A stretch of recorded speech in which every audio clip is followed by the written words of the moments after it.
This is the story of Michael Blake, former paratrooper, one of the many ex-GIs who have found themselves drawn back to those places they had known during the war, seeking the old thrill of excitement, but never finding it. But Blake's was a strange story, different from most. Maybe you've heard it. Well, the end of it anyway. It hit the headlines at the time. That bewildering end up here at the village of Saint-Elzéar in the rugged mountains of the south of France. The summer dawn comes quietly to the village perched here on the edge of the precipice. Father Goron, the village priest, always the first awake, was on his way to the church when suddenly the bells were ringing. The bells that had been silent ever since the disappearance of the gauntlet of Saint-Elzéar, the famous green glove which had made this village an object of pilgrimage to the sick, the maimed, and the faithful for nearly 1,000 years. To Father Goron, it meant that the gauntlet had come home, for the vow had been made that the bell should never ring again until it returned. But it wasn't there in the niche which had been empty so long. Why then did the bells ring? And who was ringing them?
He has come home.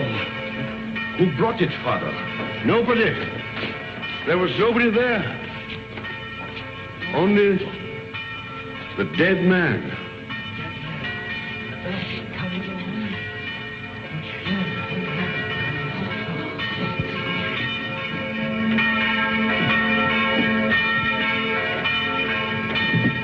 Who is he? Did he ring the bell to say the gauntlet had come home? He was dead as it rang. Nobody was up there. Los Angeles, California, an American. So there it was. The miracle of the gauntlet that had come home with no one to bring it, of the bell that rang with no man alive to pull the rope, and of course, the mystery of the dead man. That was the end of the story. But this story had really begun many years earlier. August 1944. The Allied liberation of the south of France.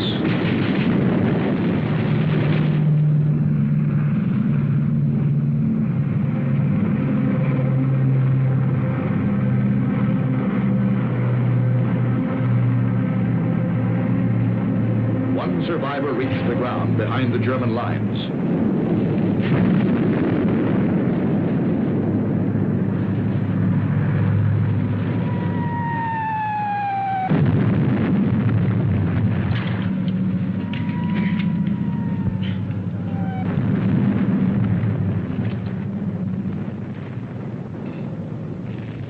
Hold it. Come here.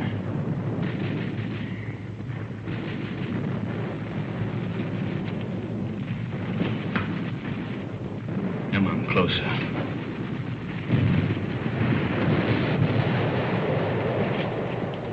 Turn around.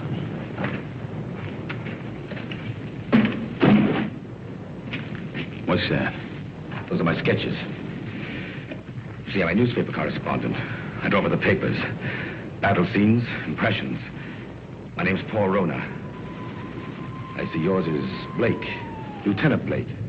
How come a German speaks as good English? Who said I was German? No, what are you? I've changed passports so often I've lost touch. I was educated in England. My mother was a Czech, my father was a Pole. In those days, the Poles were Russians, the Czechs were Austrians. So you work it out. The Americans are wasting an awful lot of ammunition. You'll need every shell you can get when the German 19th Army counterattacks at dawn. They're going to be pushed into the sea. Oh, yeah? Okay, you tell that to intelligence. Come on, let's go. Come on, I said, let's go. Determined, aren't you? You mind if I take this? Open it.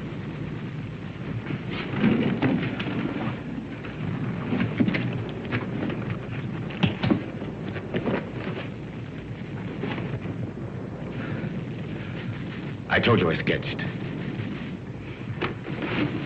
Now, wait a minute. What else you got in there? It's a green glove. Something very valuable. Listen, Blake.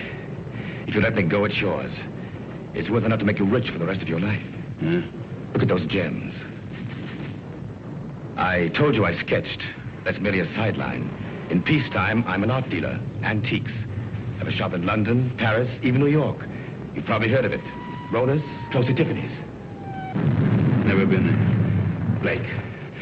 Blake, this glove is worth a fortune if the whole collector would be... Come on, let's go.